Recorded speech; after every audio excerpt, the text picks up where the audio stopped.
Bismillahirrahmanirrahim. Selamat pagi anak-anak. Kita kembali belajar sejarah kebudayaan Islam ya. Hari ini tolong persiapkan buku paket kalian ya. Kali ini kita masuk bab baru ya mengenai pembinaan masyarakat di Madinah. Siapa yang tahu arti dari pembinaan? Pembinaan itu merupakan upaya atau usaha atau kegiatan untuk meningkatkan kemajuan. Nah, di kota mana? Di kota Madinah, karena Rasulullah telah hijrah ke Madinah, dari Mekah ke Madinah. Dalam upaya menyelamatkan dakwah Islam dari gangguan kafir Quraisy, Rasulullah memutuskan untuk hijrah dari Mekah ke Madinah. Nabi Muhammad dengan sabar dan gigih membina dan membimbing umat Madinah untuk membuat peradaban semakin maju. Rasulullah berhasil mempersatukan umat muslim menjadi saudara. Kemudian Rasul membuat perjanjian dengan umat Yahudi untuk bersahabat.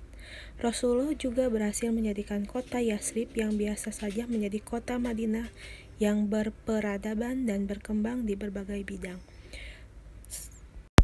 Salah satu pembinaan beliau di bidang perekonomian yang menjadikan Madinah sebagai pusat perdagangan ialah dengan melakukan pertukaran ilmu dan keahlian para penduduknya. Kaum Muhajirin memiliki keahlian berdagang, sedangkan kaum Ansor memiliki keahlian bercocok tanam. Mereka saling bertukar ilmu dan bekerja sama dalam memajukan kehidupan perekonomian di Madinah. Terjadinya perjanjian Aqobah I dan Aqobah II menjadi tanda akan berkembangnya Islam di Yasrib atau Madinah. Nabi memenuhi permintaan penduduk Yasrib untuk tinggal di sana. Nabi berhijrah bersama penduduk Muslim Mekah yang disambut dengan bahagia oleh penduduk Muslim Madinah. Mulalah Nabi mendakwahkan Islam di kota itu. Beberapa usaha yang dilakukan oleh Nabi Muhammad adalah membangun masjid, mempersaudarakan kaum Muhajirin dan Ansor, serta menyusun undang-undang. Berikut adalah pemaparan pembinaan Nabi terhadap masyarakat Madinah. Perjanjian Aqobah pertama. Melihat kenyataan yang sedemikian berat dan tertekan di Mekah, Nabi mulai merasakan bahwa Mekah sudah tidak dapat lagi diandalkan sebagai pusat perjuangan dakwah Islam. Nabi berusaha untuk mencari tempat lain yang bisa dijadikan tempat perjuangan dan penyiaran Islam. Kemudian pada musim haji Nabi bertemu dengan 6 orang dari Yasrib. Nabi Muhammad menyampaikan dasar-dasar akidah Islam dan mengajak mereka untuk mengikuti agama Islam. Selain itu, beliau juga menyampaikan penderitaan dan siksaan yang dilakukan kafir Quraisy kepadanya dan para pengikutnya. Kemudian, Nabi bertanya kepada mereka apakah mereka menerima atau tidak. Saat itu juga ke-6 orang Yasrib itu masuk Islam, tetapi mereka belum bersedia melindungi Nabi, karena masih ada permusuhan di negerinya. Ke-6 orang tadi adalah As'ad bin Zurarah, Rafi bin Malik, Auf bin Haris, Qutbah bin Amir, Uqbah bin Amir, dan Jabir bin Abdillah. Ke-6 orang ini kemudian menyiarkan Islam di Yasrib. Kemudian setiap datang musim haji, banyak orang Yasrib yang menerima dan menyatakan keimanannya kepada ajaran Islam yang disampaikan oleh Nabi. Peristiwa ini membuka harapan baru. Ternyata masyarakat Yasrib menerima dengan baik dakwah Islam disampaikan Nabi Muhammad. Nah, mulainya seperti itu. Jadi ada perwakilan dari orang Yasrib yang menemui Rasulullah untuk menyatakan bersedia masuk Islam, dan mereka menyebarkan Islam juga di Madinah. Pada tahun ke-12 setelah kenabian, Nabi didatangi 12 orang dari Yasrib hendak masuk Islam. Mereka menerima dakwah Nabi dan menyatakan keislamannya di hadapan Nabi.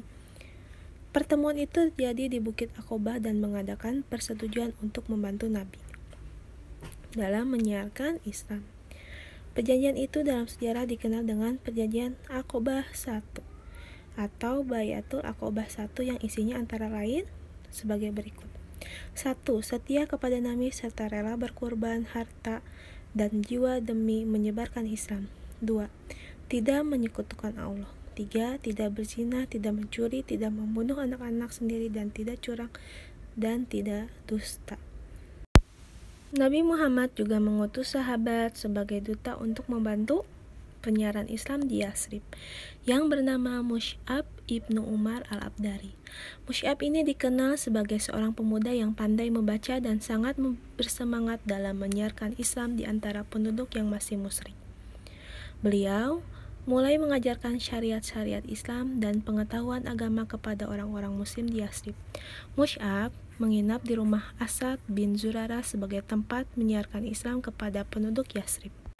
Mus'ab juga menyiarkan Islam kepada para tokoh di Yathrib untuk memeluk Islam seperti kepada Usaid bin Hudair dan Sa'ad bin Mu'adz, pemimpin dari Bani al-Asy'al.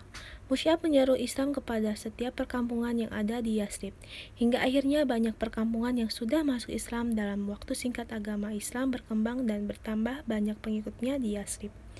Sebelum datang musim haji tahun ke-13 dari kenabian, Mus'ab bin Umair kembali lagi ke Mekah. Mus'ab menyampaikan kabar gembira tentang keberhasilan menyiarkan Islam di Yathrib, juga kabar tentang kesiapan penduduk Yathrib menerima Islam dan memberi perlindungan kepada kaum muslimin dan Nabi Muhammad. Dengan demikian, peristiwa Bai'atul Aqabah 1 menjadikan pintu gerbangnya masuk Islam di kota Yathrib, sehingga nantinya Rasulullah dapat membina lebih lanjut di Madinah. Alhamdulillahirrahmanirrahim. Cukup sekian materi yang bisa Ibu sampaikan. Semoga kalian bisa mengambil hikmah dari peristiwa tersebut. Mudah-mudahan kita bisa bertemu kembali dengan materi selanjutnya. Wassalamualaikum warahmatullahi wabarakatuh.